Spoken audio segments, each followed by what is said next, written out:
Peace, this is Brother Hatim, and you have joined us on Gye-Nyame Journey Radio. Be sure to check out our site and subscribe at tribe.gyenamejourney.com. All my brothers and sisters, hold hands and bow your heads. Let us pray. God standeth in the congregation of the mighty. He judgeth amongst the gods. How long will you judge unjustly and accept the persons of the wicked? I say, defend the poor and the fatherless. Do justice to the afflicted and the needy. Deliver the poor and needy. Rid them out of the hand of the wicked. They know not, neither will they understand. They walk on in darkness. All the foundations of the earth are out of court. I have said, ye are God, and all of you are children of the Most High. But ye shall die like men, and fall like one of the princes. Arise, O God, judge the earth, for thou shalt inherit all nations. Allahu Akbar.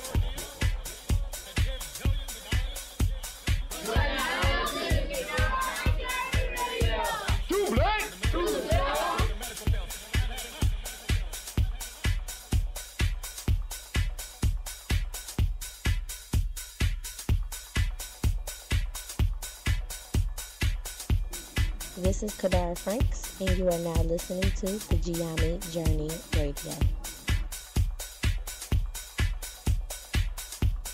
Keep up with the journey. Check out what we have done in the past. Go to journeyarchives.com.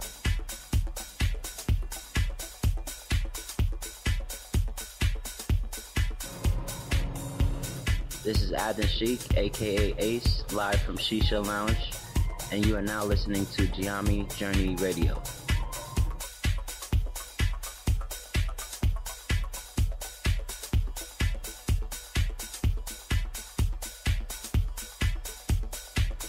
Be sure to follow Gye-Nyame Journey on Facebook, Google+, and Twitter. Check us out. Join the journey.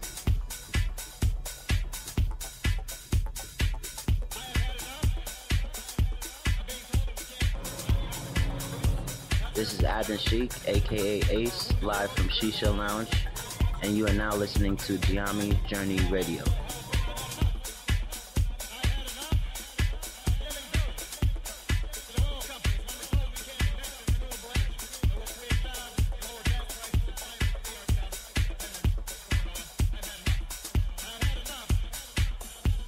You are now listening to Gye-Nyame Journey Radio with Monica. Enjoy. This is Melina, and this is Gye-Nyame Journey Radio.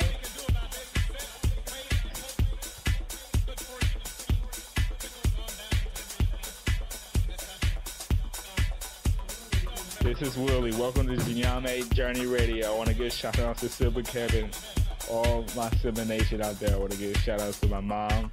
I give shout out to my dad for raising me and my family for being around me. And I want to give shout out to the people of my generation that's trying to do something big.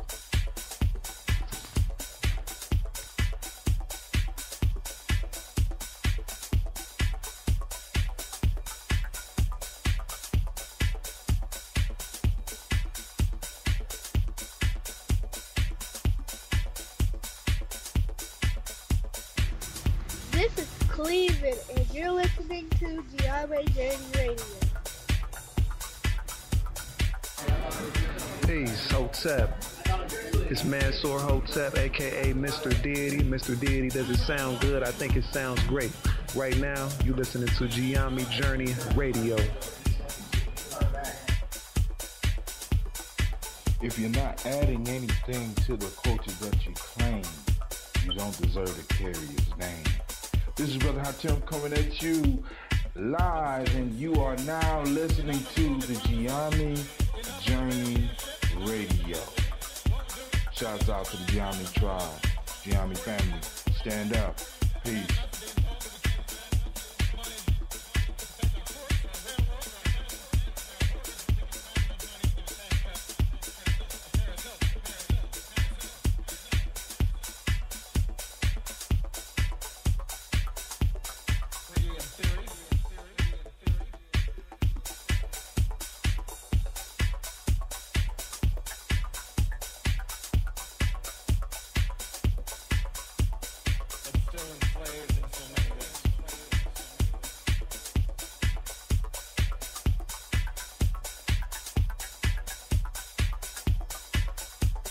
If you're not adding anything to the culture that you claim, you don't deserve to carry its name. This is Brother Hatim coming at you live, and you are now listening to the Gye-Nyame Journey Radio. Shouts out to Gye-Nyame Tribe, Gye-Nyame family. Stand up. And you are now Peace. listening to Gye-Nyame Journey Radio. Peace.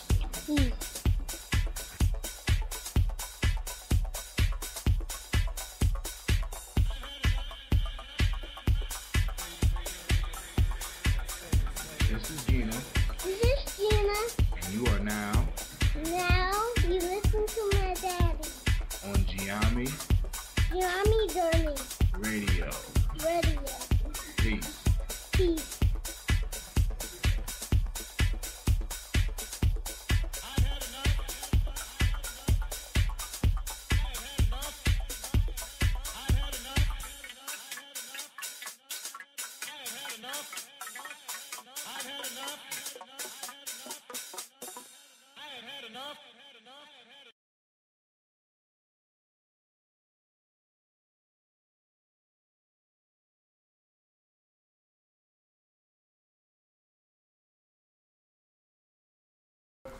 First off, I want to welcome you to Gye-Nyame Journey Radio.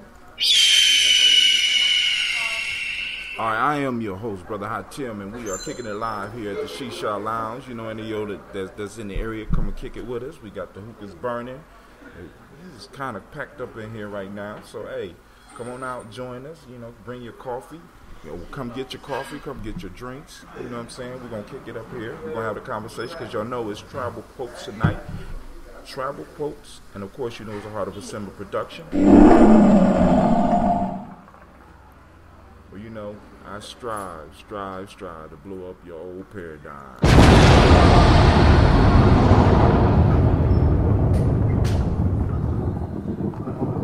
Alright. So, I got some music queued up for the end. For some of y'all, what's up? Lady J is on the line. You know what I'm saying? I don't know if she's going to call in and grace us with some of her wisdom. Brother Nubis is on the line. So now, where we are right now, because I know it's going to be noise in the background, but that's how it gets. You know what I'm saying? That's how it gets here at the Shisha Lounge. I'm not alone, but I like the scenery. Somebody told me the scenery in the back with the cars coming by kind of makes it kind of live, so I like being here doing the show. So we are on Tribal Quotes, and I want to just inform y'all of something, right? The consistency at which we have been producing these podcasts or these videos, right? I want y'all to understand, we made it all the way through Gye-Nyame Journey workbook, right? Now I'm gonna go through and give you the instructions for how how tribal quotes work. Right, I'm gonna read straight from the book, and we're gonna do some samples so that y'all can get back in tune with what we're doing with this, because I call it wisdom mining. We're going through the wisdom of our ancestors and others so that we can live a better life. That's the whole goal of Gye-Nyame Journey, trying to evolve and being able to live a better life. So we have to start the whole process over because we made it through this book, and those of you that's been following recently, you know that we just finished the African Openers to the Tree of Life. We will get back to the African Openers to the Tree of Life, but we're going to make it through this book first.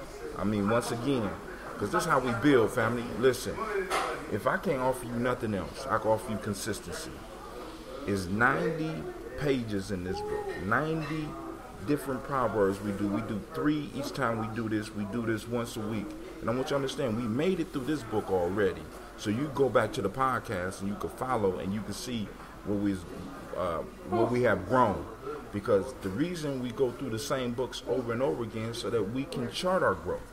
You know what I'm saying? Because if a proverb still is speaking the same wisdom to you that it was speaking to you when you first heard it, you haven't grown at all. You know what I'm saying? Family. You know what I'm saying? You need to start growing. So that's what Gye-Nyame Journey is about. It's about bringing that growth, right?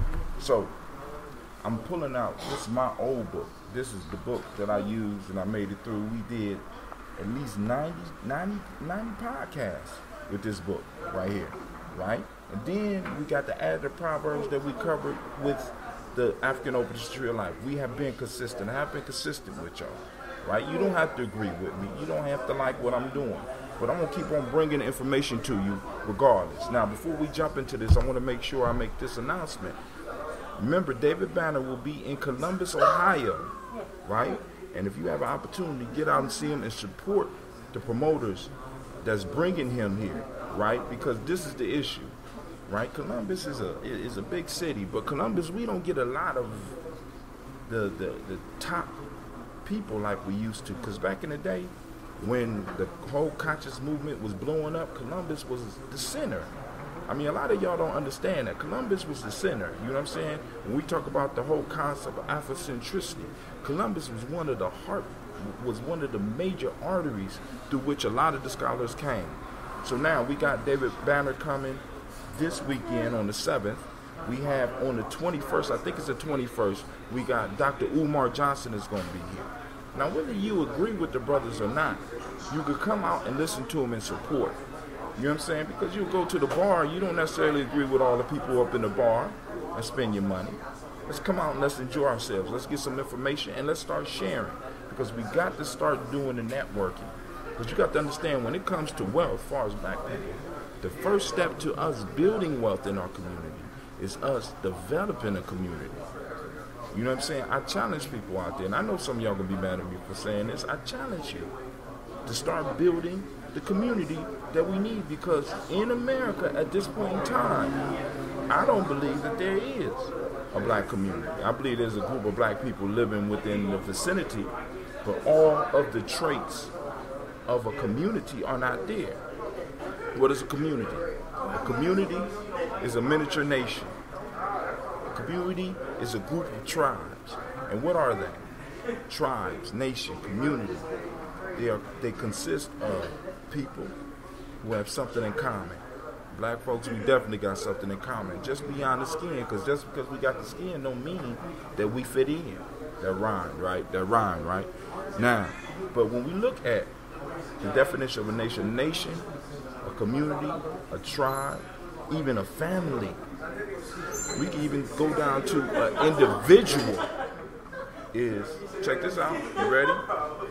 Nation is a stable, historically developed community of people with territory, economic life, distinctive culture, language in common. Family.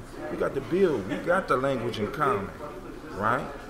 You know what I'm saying? We got the unique culture. Or do we? Let me back up on that. You know, we got to ask the question, do we have that?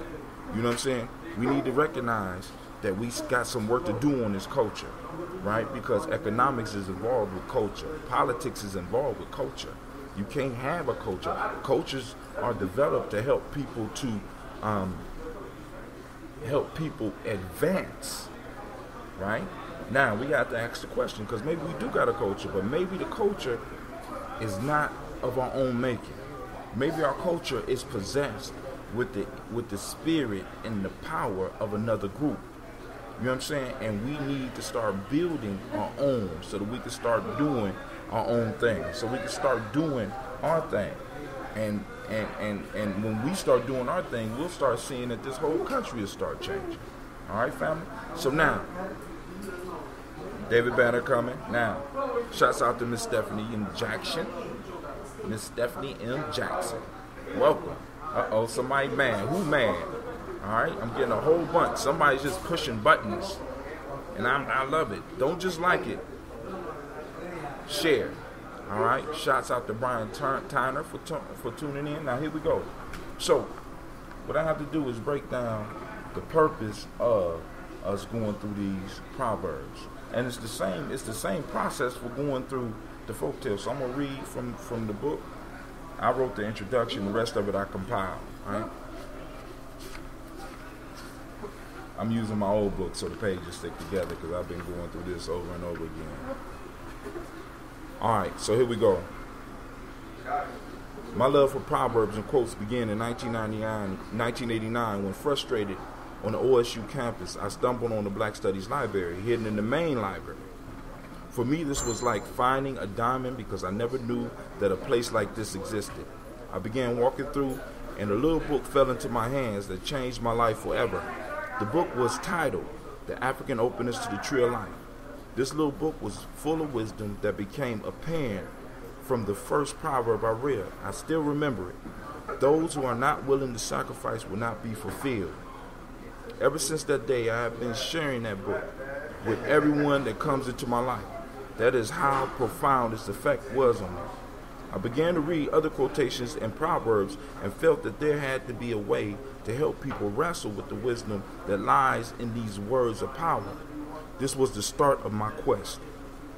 I took the Tree of Life book and started keeping a log on each proverb and how they affected my life. This book is my attempt to share that experience with the reader or the listener. Although I didn't use any quotes from the Tree of Life, that is for a future project, I have been able to compile a book full of proverbs that could be used in the same way. This workbook is designed to introduce you to the wisdom that comes from every corner of the globe, and if you complete the exercise, it will introduce you to the wisdom that lies in you, and which is the most important. How to use the book. Now, this is the instructions, so listen up so when we having discussions, people can be in tune with what we're supposed to do. After years of going through this process, I have found that it is best to do them in the proper season. Although you can start right now, I suggest you start or restart the process in the proper season. The proper season is easy to find and will be explained more in depth in another book. If you want more information about the right time to start determining your personal season cycles, feel free to check out my blog, Gye-Nyame.com. Alright? The year is broken down into 4 seasons that we all can clearly see and feel. We know that certain activities are to be done in these seasons. The seasons are spring, summer, fall, and winter.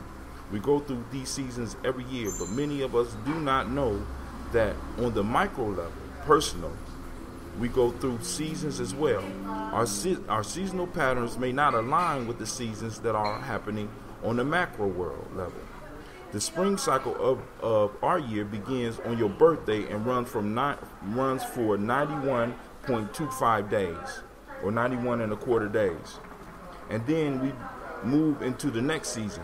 For example, if you was born in September, or let's say September 5th, it would be best for you to begin on September 5th and write for the next 90 days to get the best use from this book. The author suggests that you begin your log in the spring of your personal year. The spring is the time for planting new seeds into the soil of the mind, and these quotes and proverbs are definitely seeds. You will notice that underneath each quote or proverb there is a number 1 and 2. On the line marked 1, you define the proverb for yourself, break it down, and see what it is, what's in it for you. On line 2, write out what lessons you have learned from your definition and how you can use it in your life to move you towards success. When you begin the process, you will find proverbs that resonate with you and some that you hate. That is okay. Stick to your commitment and work through. You will also run into some repeats as well. If you find a proverb repeated, that is your chance to look at your growth while in the midst of the process. Find where it repeats and compare your answers. You may be shocked at how different you answered the same proverb or quote. After your 90 days are done, I have placed 10 more pages so that you can choose to continue following the proverbs that I post on my blog. I also suggest that you keep a diary on the side to monitor when the wisdom that you are reading and writing about starts to appear in your life experience. Write down these experiences and notice how you react. Upon completion of the 90-day challenge, on the completion of 90 days, challenge yourself to look back a year from your start date and see how you would redefine and what new insights you may find. Finally, challenge yourself to use these quotes and proverbs in your conversations and your writing. When we do this, we learn more from them. There's a proverb that states, when we teach, we learn. Enough said. Peace. Now, so what we're going to do, I'm reading from Miss Jackie. Here we go. Starting over. Gye-Nyame Journey Workbook, Tribal Quotes. So basically what I did, I went through and I compiled over a several year period many of the proverbs and quotes that I was running into. And in that, I developed a process for it. Now, the process Remember, our ancestors say from the African openness tree of life, the best life is achieved by engagement with systematic processes. I'm trying to get you to start learning how to establish some processes in your life so that you can start being successful, so that you can start, one, keeping the law, so that you can start looking at some of the patterns that pop up in your life, because many of us have patterns that pop up in our life, but because we don't notice the patterns, we keep on going back through the same shit. Some of us have patterns in our relationship. Some of us have patterns in our careers. Some of us have patterns in our education. And the key piece is you have to start keeping track of these patterns so that you can start conquering them. You know what I'm saying? The way the universe is set up, we're going to keep getting the same lessons until we finally get it right. Many of y'all are stuck on remedial lessons. Lessons that you should have got when you was in high school. Lessons you should have got when you spent time in college. And you keep repeating these lessons. Now, what these proverbs do, these proverbs give you ideas, information, thoughts from others who went through life and may have experienced some of the same shit that you're struggling with right now. Some of the answers that we are looking for as a people, as a tribe, as a family, and most importantly as an individual, have already been laid out for us by our ancestors, because nothing we are going through is new. Let me say that again. Nothing that we are going through is new. You know what I'm saying? You can look at the terrorism that's going on in the world, and you have to understand that we have been dealing with terrorism for the last 400 years. You know what I'm saying? You look at some of these storms, we've been going through storms for the last 400 years, for the last 1,000 years. You know what I'm saying? The hard times. You know what I'm saying? How do you make it through some of these hard times? Get into the wisdom of your ancestors, and they will give you the keys to success. It's been mapped out for us, family. It's called wisdom minding. Going back and fetching it. Sankofa, right? Many of us that came up in hip hop, y'all understand Sankofa, even though you don't call it Sankofa. What is hip hop? Hip hop is nothing but Sankofa in action. What is hip hop? When we look at the music, individuals go back, get the old music, bring it back, cut it up a little bit. They go back and fetch the old music, cut it up a little bit. You know what I'm saying? Add a little beat to it and start rhyming to it. That's Sankofa. You know what I'm saying? You look at the wisdom that's in hip hop. A lot of it is recycled wisdom. You see what I'm saying? So basically, we're living our principles, we're living our culture, but we just don't recognize it. Because we don't recognize it, other people are able to control it. It's time for us to start taking control of our lives. It's time for us to start taking control of our creation. It's time for us to start stepping up and being who the fuck we supposed to be. Rather than being a people who are being guided, who are being pushed in a direction that don't fit us, that's not healthy for us, that's not good for us. All right, so now let's experiment. We're going to do the first page. Now, the first page, each day, there are 3 proverbs. Now, on the show, we ain't going to be able to do one a day. We ain't going to be able to do a page a day. What we're going to do a page a week. Now, those of you that want the book, you can go to my website, www.Gye-Nyame.com. All right? You can pick up the book. You know what I'm saying? And those of you that's been coming regularly, if you inbox me, I'll send you the PDF. My issue is, one, boom, of course, I could try to make some money, but the PC is what's more important to me is to make sure that I get the information out, family. You know what I'm saying? Get the information out. And maybe even motivate some of y'all who have talents to start doing it. You know what I'm saying? Because it took me years to build up the courage to just put out this book. And this is just a compile. I just compiled this book. It took me years because I'm concerned about what people going to think. I'm concerned about, but I'm too old for that shit now. You know what I'm saying? And if I could do it, all of y'all can do it. One of the challenges for every individual that comes in through Gye-Nyame, through our training, through our rites of passage, is boom, what book have you produced? Because when you look at it, that's all a university is. A university is a place where they bring individuals together, they train these individuals, and to go for a master's and go for a PhD, you got to contribute some new information or a new variation on some old information to that university. We just not doing it. We're donating our wisdom, we're donating our knowledge, we're donating our work to other institutions that don't benefit us. And our books just sit up in those universities when we could be doing the same shit on the street level. This internet right here, that we have right here, is making it possible for us to connect. My sister Jackie is all the way in Maryland. Stephanie is all the way in Atlanta. You know what I'm saying? I don't know where Brother Anubis is. You know what I'm saying? But all of us, we have wisdom, and we're not compiling it and putting it in a way that our children can access our wisdom, because the very things we're going through, the struggles that you're going through, you think your children or your grandchildren are not going to experience this shit? And it's best that they hear it from you, so that they know, when they pour in libations for you, they're going to be really grateful. Because my grandmother or my great-grandmother or my great-grandfather was thinking about me. And they laid down this information for me so that life would be easier, so that we would not repeat the same mistakes.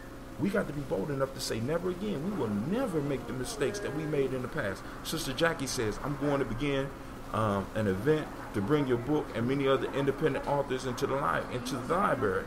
One of the librarians said that the requests are simply needed. She said we need to begin to educate our kids through our libraries. We make too many excuses about not having the information. We sure do.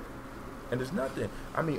Think about this. At this point in time in our history, we have more quote-unquote educated people than at any other time. But we're stuck in neutral. Why? Because we're donating our talents, we're donating our skills, we're donating our knowledge to other people, and they're giving us pennies. They're giving us scrap from the tables. And it's like this, family. We got to stop that shit. We got to stop taking scraps. The time for us taking scraps is over. You know what I'm saying? It's over. All right. So now let's work through the book, because I ain't gonna hold y'all up, because I got a performance tomorrow, and I have to prepare.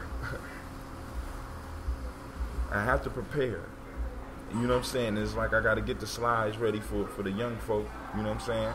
You know what I'm saying? Because I got to keep them busy for about 45 to 90 minutes. And y'all know, you know what I'm saying? It's nothing for me to talk, but I got to be able to have images for them to so that they can relate, because I can't hold them for no hour doing this, what I'm doing with y'all, right? So let's go and look at the first page. Day 1.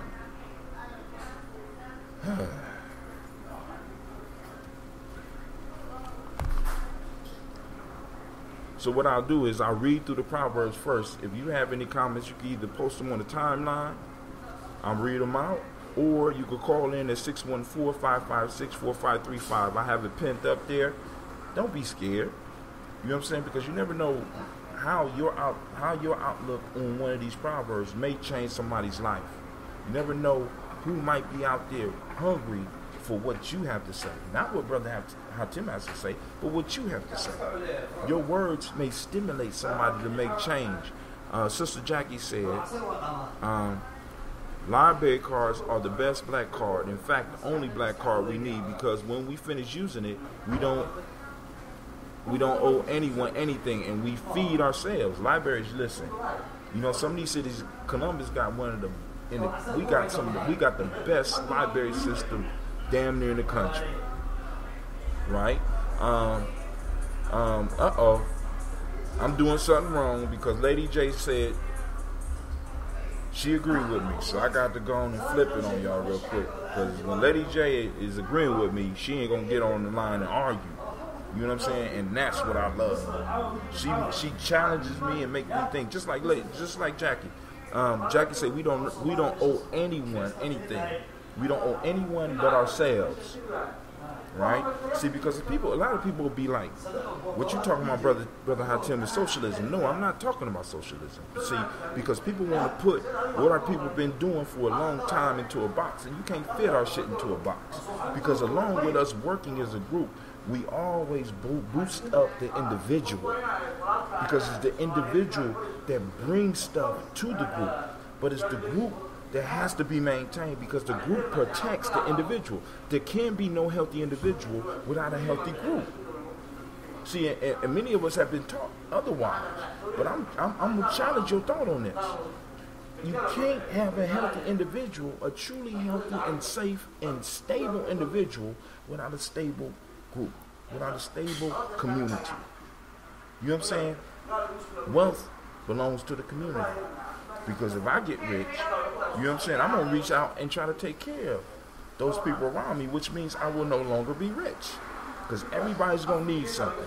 I don't make a lot of money now, and I get calls on a monthly basis where I'm shelling out dough. Shit, some of the people that be borrowing money from me, I might as well put them on my goddamn taxes.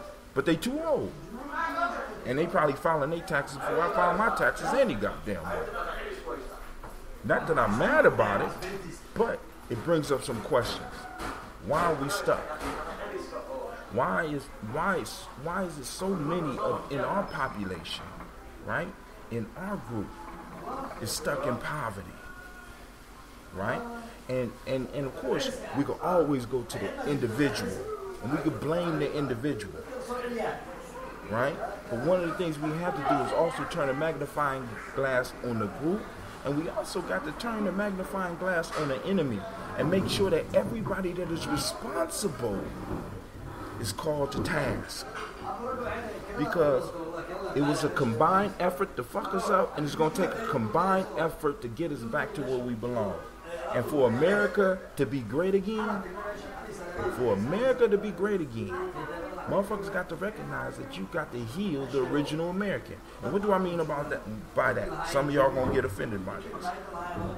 African people are the original Americans. And I'm not doing the Moorish shit. I'm not doing the Native American shit.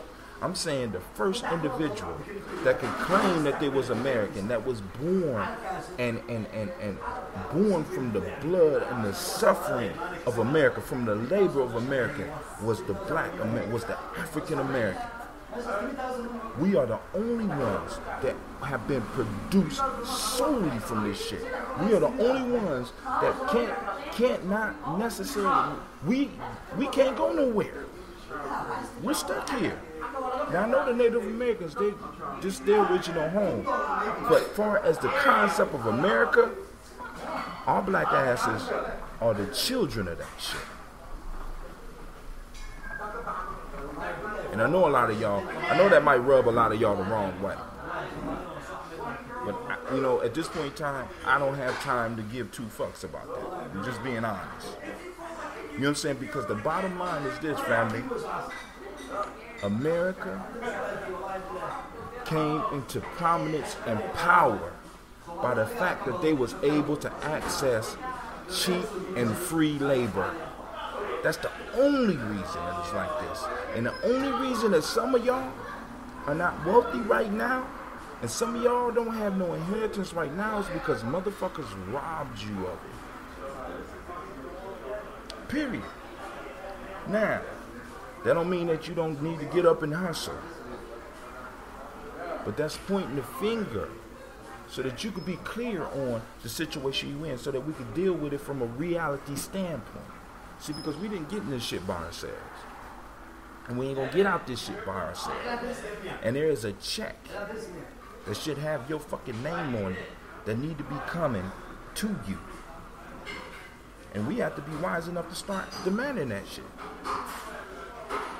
Not just to blame people, not just to make people feel guilty, but to get people to understand that in order for America, quote unquote, to be great again, America got to heal the wounds that was inflicted by the idea of America in the first place. Alright, I already lost some people. I lost some people. They've fallen off. Listen. So let's go through the first three proverbs. Here we go. Day one.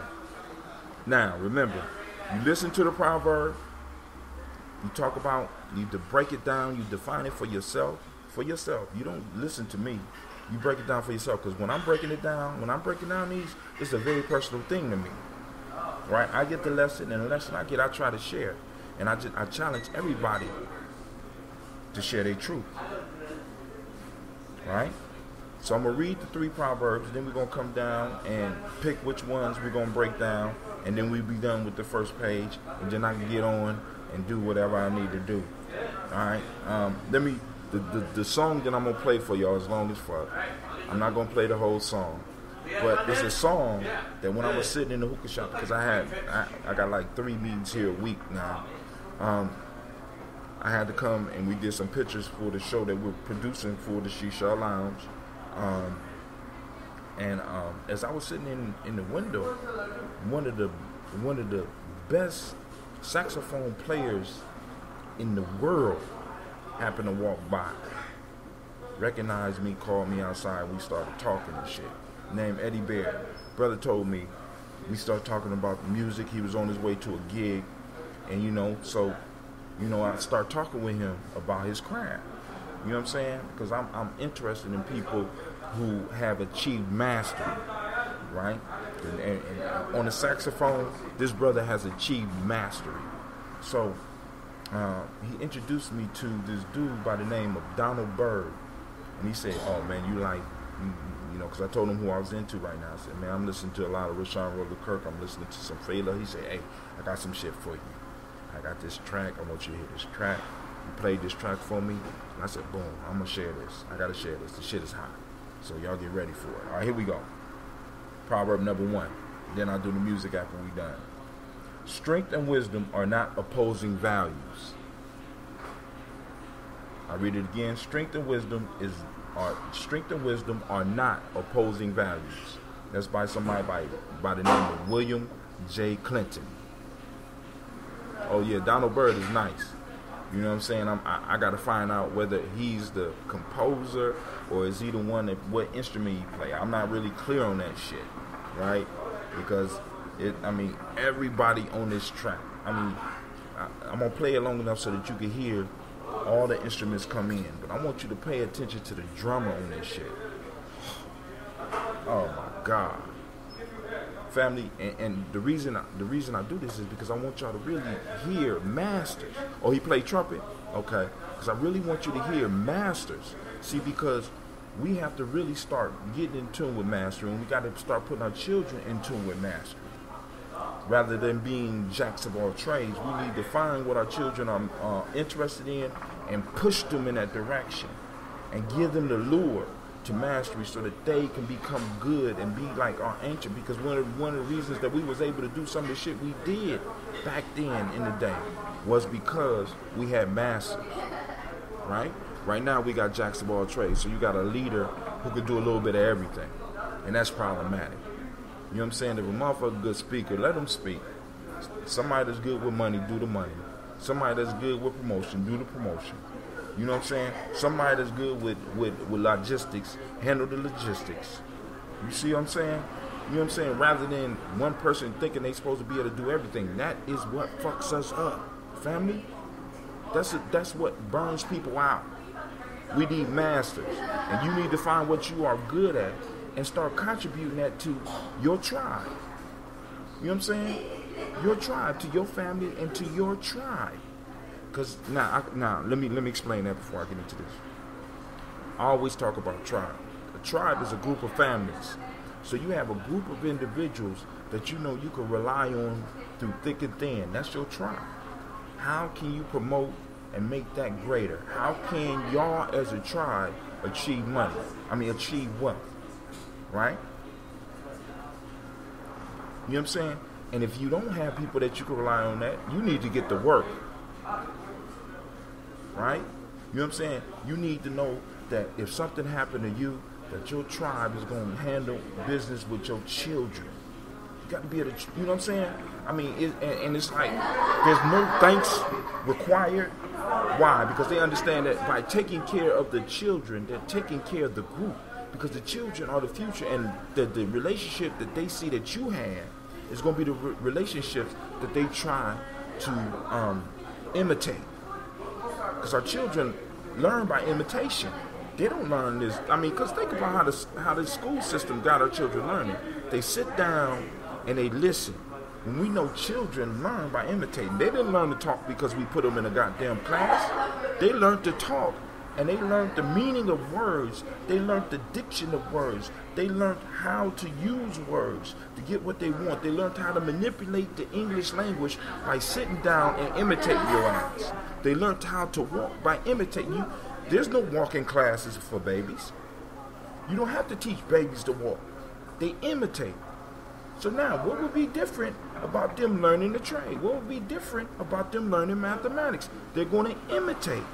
And by them imitating and running into the issues, they get the basics. And in getting the basics, they master it. Watch a baby. A baby get the basics of walking. After they get the basics of walking and they got it down, you know what I'm saying? They got it. Then they moving on to running.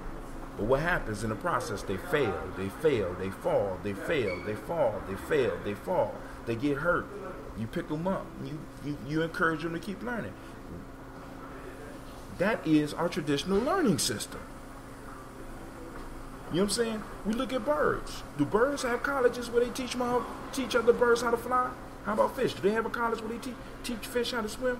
Human beings are the only individuals that feel that we have to sit motherfuckers down and talk with them about life rather than getting them to experience it. Alright? So first proverb, strength and wisdom are not opposing values. That wasn't my commentary on that shit right there, I promise. I just be running my mouth. I'm hyped up right now. Y'all got to excuse me. I got my tie on and shit. You know what I'm saying? Feeling fly and shit. Alright? Next one. When a person places the proper value on freedom, there's nothing under the sun that he will not do to acquire that freedom. Whenever you hear a man saying he wants freedom, but in the next breath he is going to tell you what he won't do to get it, or what he doesn't believe in doing in order to get it, he doesn't believe in freedom. A man who believes in freedom will do anything under the sun to acquire or preserve his freedom. That's a quote by Malcolm X. Remember, think about it. Define what that means for you. For you, not for Malcolm X, not for your kids, not for the neighbor next door, to you. What does it mean for you? Alright, next. The last one for today. The cultivator is alone, but those who eat are many. That's from a place called Shambhala. Alright? I want you to check that out, man. I want you to check out just the wisdom that came. Now, usually at the end, on the last proverb, I usually have an African proverb, but this is one of the rare times where I found a proverb that I felt was important enough to put, because that is an important statement that we have to look at. All right, so here we go. Now, those of you that's out there that's listening, somebody pick a number between 1 and 3, and that'll be the one we break down right away. I'll give y'all a couple of seconds. I'm going to hit this. Sister Jackie, Frederick Douglass. If there's no struggle, there's no progress. Those who profess to favor freedom yet deprecate agitation are those who want ocean without the awful roar of the waters. Jackie say break down number 3. Since she was first, let's talk about number 3. The cultivator is alone, but those who eat are many. This is where mastery comes into place, right? Because in our tradition, we realize that in order for somebody to really be proficient enough to take care of themselves and others, they would have to get so good at a skill that they would create an abundance. So in the village, you would have motherfuckers that would specialize in hunting. You would have individuals that would specialize in cultivating the land. And these individuals, because they have practiced the skills, because they have been brought up in the skills, because they became the skill. You know, the 3 levels of learning that I talk about in Gye-Nyame. Number 3, memorization, intelligence of the mind, intelligence of the heart. When it becomes intelligence of the heart, it means that you become the knowledge. You become the wisdom. It operates in you. People can see it on you. They can see it in your work. They can see it in your handiwork. When you become that good, you are able not only to feed yourself, but you're able to feed many, right? So in any venture that we do, we have to understand that they call it the 20-80 rule. 20% of the people do 80% of the work. The few always provide for the many. And I know a lot of y'all gonna get mad at that. Oh, well, boom, boom, boom, boom, boom. What if the motherfucker makes shoes? He can't get out. You don't want him getting out in the garden and fucking up the food. You don't want him going hunting if what he good at is making shoes. You know what I'm saying? They can come help me carry the meat, but don't go out here and try to because you're going to make some noises and you're going to fuck it up for everybody. We ain't going to be able to eat the water buffalo, you know what I'm saying, because your ass done fucked it up. If you good at taking care of the sheep, you know what I'm saying, if you good at building motors, if you good at, you know what I'm saying, your skill feeds many, and many of y'all are living this existence right now. Y'all know the truth of this. So the piece is, one, getting mastery. Two, getting rid of the idea that, in a sense, everybody got to be able to do what you do in order to eat. You understand what I'm saying? We got a big table, and each of us have a skill, and the skill that we bring to that table need to be able to bring something to that table. But oftentimes, you have many people. You have the kids. The kids can't really contribute. They could do a little bit. You have the elders. They have already contributed. They fed your ass when you was young, so you got to feed them. You know what I'm saying? Then you got some of the people who are trying to find who they are and where they are. They're sitting at the table, and that's 80% of the people. It's the 20% that provides. It's the 20% that fights. And for us to be looking for a full participation, we're not going to get it together till all of us get it together. That's some bullshit. That's that shit that we tell ourselves so that we don't have to work. We can sit around and be miserable and complain about our misery because we're expecting everybody to do it. When in history has taught us, history has shown us that it's not the masses that make change happen. It's the individuals. You say, Jackie said, I like that flip on that 80-20 rule. I mean, maybe I said it wrong. I don't know. But you get the idea. You understand what I'm saying? Many of us, many of us have skill. My skill, I feed a lot of people. With my skill, I've been able to do it for a long time. Sometimes I'll complain about it until I ran into this proverb. I still complain about it, I'm gonna be honest. I be pissed off sometimes. Y'all hear me on y'all. I can't cover that shit up. Y'all hear me sometimes. But the fact of the matter is, I have a skill that can produce. And oftentimes, 80% of the people that's eating off my plate have not contributed to that plate.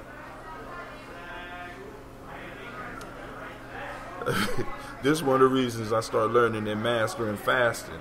You know what I'm saying? You know what I'm saying? But yo, so in looking at this proverb, the wisdom that comes to me, right? The wisdom that comes to me is that the few are the changers. The few are going to be the ones that are going to provide. Because remember, with the civil rights movement, with Marcus Garvey, that was a small group. I mean, even though Marcus Garvey had 3 million people, that was compared to Africans worldwide, that was a small group of people. Civil rights, according with all, some of us don't want to admit it. Y'all really need to study civil rights. Everybody wasn't with that shit. You know what I'm saying? Some people be whispering like, why you want to go and rock the boat? Sister Jackie say, nah, you know how they usually use the 80-20 rule for relationships. You getting 80, but that 20 you not getting is very attractive. Thus, don't be stupid and lose 80 for 20. I dig it. I dig it. All right. So I hit that one. That's my thought. So now, how does this, one, I broke it down for myself. Second, how do you apply it to your life? How can you apply this to your life? Simple. You know what I'm saying? Start realizing that it's not the large group that makes shit happen. If there's going to be any change for African Americans, it's not going to be all of us, all 40 million of us working together. It's going to be less than 20%. And 20% of 40 million is 8 million. It only takes about, and actually for critical mass, it don't even take that many people. You know what I'm saying? You know what I'm saying? The leaders and the inner core. Because the leaders usually the one that get out there and open their mouth first. The leaders usually, you know what I'm saying? And often they become the target. But they take off enough heat from other people where they can feel comfortable to step out. So then the next one steps out. You know what I'm saying? And then that one sets the example. And everybody else start flowing in. Number 2, 3. In the book of changes, the Tao Te Ching, they talk about you got first the 1, then the 2, then the 3, and then the 10,000 things were created. So it starts with the 1 stepping out. The two looking at the one stepping out saying, shit, I could do that shit. Let me go help him. Let me follow. Boom. Then the third one comes. And then when you got those three, where three are gathered, right? You got that whole concept where the three are gathered. You got to realize that there's always been, we have always had affinity for trinities. Always. When three agree, those three can change the world. Those three start the 10,000 things. Those three create the 10,000 things. And we got to realize that. All right, so let's move on. Give me another number, somebody. Shouts out to brother Naichi. Why did tell me he's gonna get it, and then he said I have to run. I miss you, bro. Somebody type a number in. I'm waiting.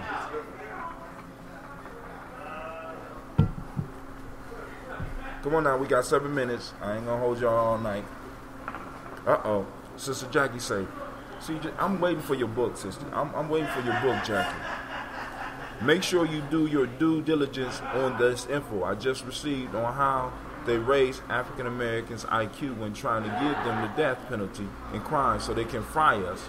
Paul Butler gave a discussion on this yesterday. In some states, you cannot be given the death penalty if there is mental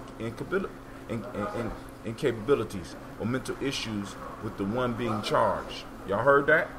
It's on the timeline. Sister Jackie, she brought it. Sister Jackie say number one. Anubis say number one. We just went through 3, so now let's move to 1.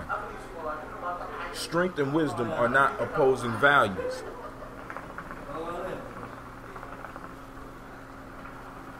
All right. Strength and wisdom are not opposing values. This is by William J. Clinton. Y'all know who it is, right? Y'all know who that is, right? Now, oftentimes, especially with us, we feel that to be wise and to be loving. Jackie just posted up the link, you know, I mean, and y'all need to, because she be on top of her shit. Y'all need to look at this, all right? Thank you for posting that up. By Paul Butler, right? The cultivator is alone. My fault. Number 1, strength and wisdom are not opposing values. Oftentimes we think that a lot of values oppose each other. Like, for example, I can't love peace. I can't be about peace, but yet be talking about war. I can't love and hate.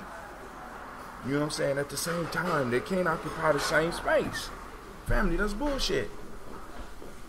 There's a thing called a divine paradox in the universe, right?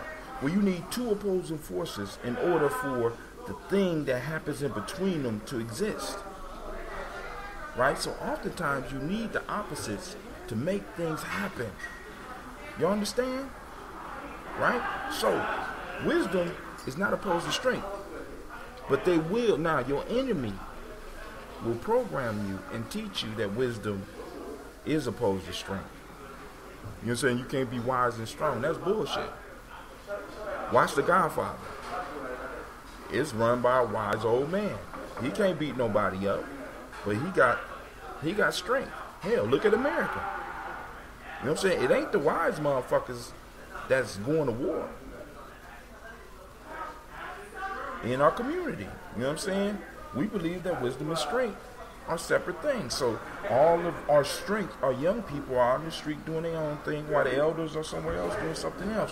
When in order for us to really move towards freedom, you got to bring them together. You can't, wisdom without strength does no good. See, because basically what this is saying is, you know, when you're wise, the way we look at the world, most of us only get the knowledge to really, really be running shit in our 50s. But by that time, a lot of our strength is gone.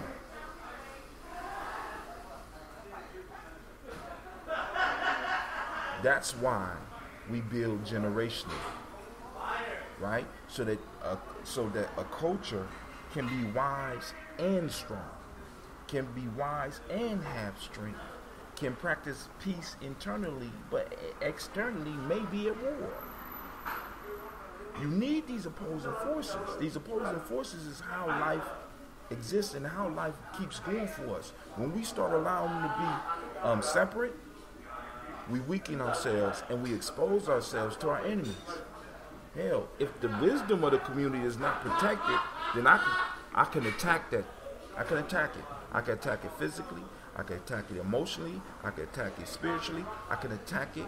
I could downgrade it. I could talk about it. I can make you seem dumb and crazy. But those young people that gather around the wisdom with the strength, right, will be able to move that group of people to another level. It's the young people in America that move America to the next level. It's the young people that protect the interest of America. It's the young people. It's the strength. It's the wise people, as they say. Elders are for counsel. Young men are for war. They're not separate. They're working together. They're working towards the same end. And all we have to do is align our agenda and our young people's agenda, or at least set the agenda and tell young folks this is what it's about. If you're going to eat with me and you're going to be, this is what it's about. So that's that one, all right? The last one kind of speaks for itself. That's number 2. But I ain't going to hold y'all, family. You know what I'm saying? I love each and every last one of you. I thank you, those of you that took the time to tune in. But now I'm going to play that Donald Byrd. Remember, check out the post that Jackie posted up. Make sure you join us, because you know we doing this every Kuji Chagalia and every Ujamaa. For those that don't know the language, get the language, learn the language, right? We do this every Kuji Chagalia and every Ujamaa at 9 p.m. Sometimes I'm late. And we do the daily toast every morning. The first 5 days from Umoja to Nia, we do it between 4:15 and 5:15. Either I'm doing it starting at 4:15. If I'm out late like I'm going to be tonight, I'm going to get up and do it about 5:15. All right? So every morning we toasting our ancestors. Like I told you, because the ancestors is part of our community. They're part of our collective. And this is why our collective is not strong, because we have certain parts of our collective that we are neglected. We neglect our elders. So right now, we put our elders in old folks' homes. We don't listen to them. We don't gather the wisdom from them. Right? We throw our young people to somebody else to educate. Right? And we neglect our ancestors. So our community is split up. You know what I'm saying? Because I hear people talking about the elders, the young people, blah, blah, blah. But you very rarely ever hear about people talking about the ancestors as part of the community. They're part of our collective. They're part of our continuum. They keep us grounded in the now. Because we know, because what they constantly remind us is the time. Because at one point in time, my grandfather was my age. I remember when my grandfather was my age. And one day I'm gonna be where my grandfather is. But since we are generational people, I also know that one day I'm gonna be back here at the age that Sasha is right now. Because we keep coming back. We're gonna come back till we get it right. Now, in the African, well, I ain't even gonna say African. In Gye-Nyame, we talk about being a generational people where we come back in the same family, in the same bloodline. So if you leave your family fucked up, if you leave your family abandoned, if you leave your family broke, guess where you gonna be born? You're gonna be a baby wiping roaches off your face because you ain't handling your business when you was alive. You're gonna be a baby eating sugar toast, if they even had that shit when we get older. Because now, if we think poverty was something when we was younger, family, I want y'all to understand the new wave of poverty that they about to drop on our ass. This is a whole new invention.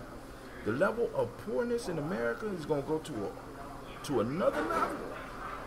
Another level. Many of us is gonna be making $50,000 and $100,000 a year and just be making it. And let me say this to you. Listen, I'm driving through Columbus, and of course, you know, one of my dreams is to do this through this Gye-Nyame complex, right? Go out and buy a housing complex and stack it up with like-minded people. I want to throw everybody out, and I want it to be a haven for like-minded people. You don't have to be exactly alike, don't have to have, you know what I'm saying? But we all have to have black folks and our future in mind in everything that we do. So I'm driving through Columbus, and they're doing a lot of building. You know what I'm saying? They're doing a lot of building. And I'm looking at a lot of these buildings, family. Do y'all realize that we paying $150,000, $200,000, $300,000 sometime for buildings and houses that we live in, that we house our children in, that are made out of basically cardboard? I mean, because that's basically what plywood is. I mean, it's like, I'm looking at a building, and the building's going up fast, and it's all plywood. What happened to brick? There ain't no more brick in America. I mean, how long can you have a house to last when you got fucking plywood? You know what I'm saying? This is why those houses is getting knocked down everywhere in America. Now, I don't know. Now, one of the things that I liked about when I was in Ghana, right, that I saw when he was building, they was building shit out of concrete. I want a concrete house. You know what I'm saying? A house that can take bullets. I want a motherfucker have to pull out a 50 cal, you know what I'm saying, to break my house up. Oh yeah, man, the wolf is already blowing this shit down. You know what I'm saying? Now, actually, the wolf ain't even blowing this shit down. The wolf is making money. Yeah, he blowing your pockets down. That wolf is building these cheap ass houses and charging us outrageous amounts of money. You know what I'm saying? These houses, listen, some of these houses, family, some of these houses we paying for may not even make it to when you get done paying for the shit. They making houses like they make tennis shoes. Them motherfuckers last about 5 games. After you do a couple of stops, if you really balling and shit, you gonna tear them shoes up. All this shit is cheap. So we need, you know, like I said, we need to go and get our collector together, get some concrete, and start building our shit once again. Get you a brick house built in the 60s, or better yet, we gonna do, now, one of my elders, Preston Harrison, told me, my fault, yeah, Preston Harrison told me, he said that him and his friends used to get together on weekends and build houses. You know what I'm saying? Pull out a couple of beers, have a good time, and talk, you know, talk about sports, but at the same time, they lugging bricks, and they building houses. And rather than throwing the cans away, they put the cans in the bricks as a joke. You know what I'm saying? So that when somebody tear the house down, they're going to see how much beer was consumed to, you know what I'm saying, to build this motherfucking house. You know what I'm saying? And brothers, you know, brothers and sisters, you know, nowadays, because we living in a time, if I say just brothers, motherfuckers get mad. Family, we need to get together and start learning how to build. Because some of this shit just is not worth it. We need to get some land, and we need to put up some shit that we know that if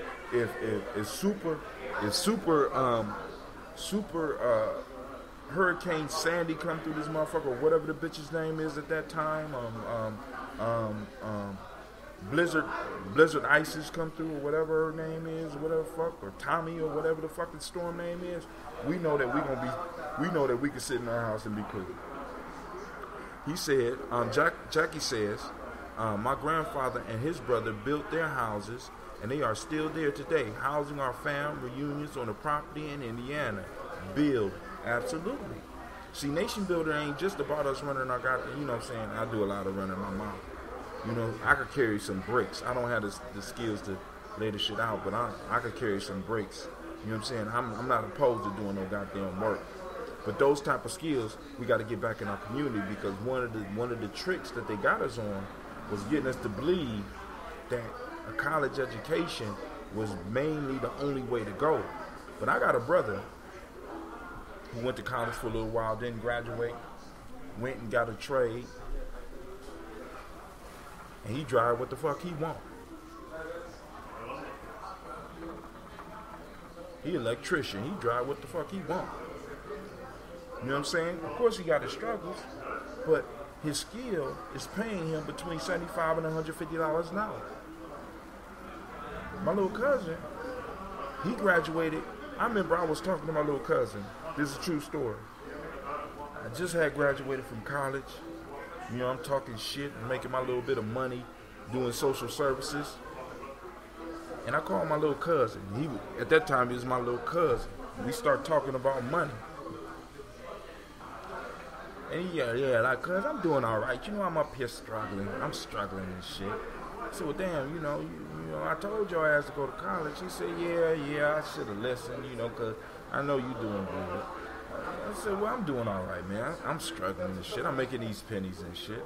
And, you know, so I told him how much I was making. I won't say how much I was making because I really thought I was making some goddamn money.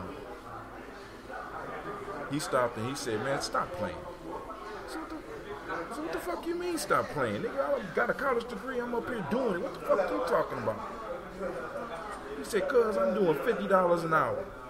I said, nigga, what? You mean I went to college for 7 years? Nah, I didn't do the 4-year route. You know, I was kicking it with Jackie and them and shit. I didn't do the 4-year route.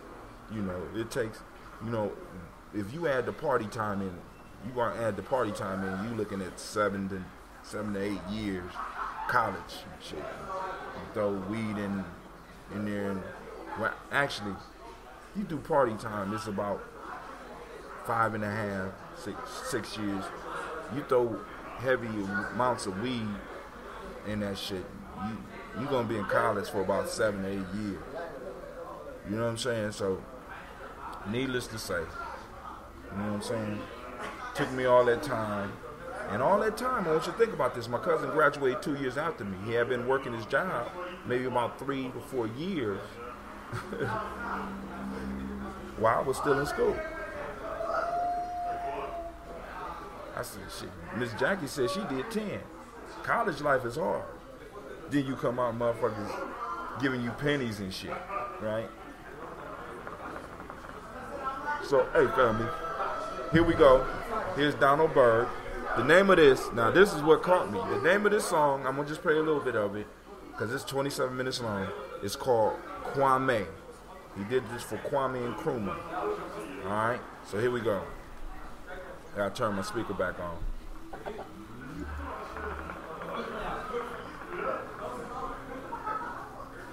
Let me remind you, because I'm gonna sign off from this song. Once again, the name of the song is Gye-Nyame. It's by Donald Byrd and the Blackbirds. You are now listening to Gye-Nyame Journey Radio.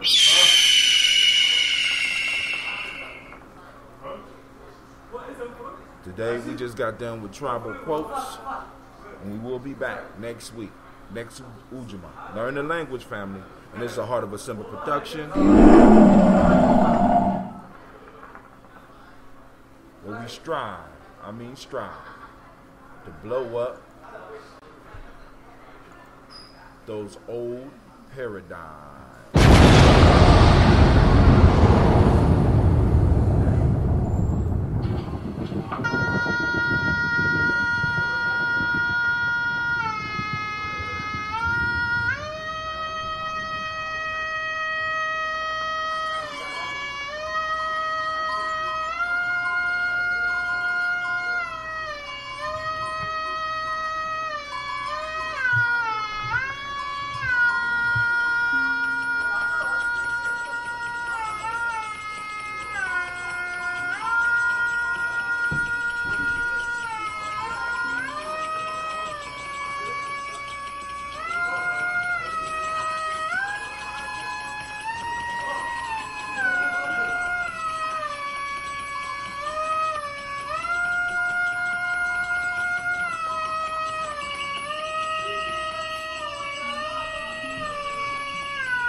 Get the book, fam.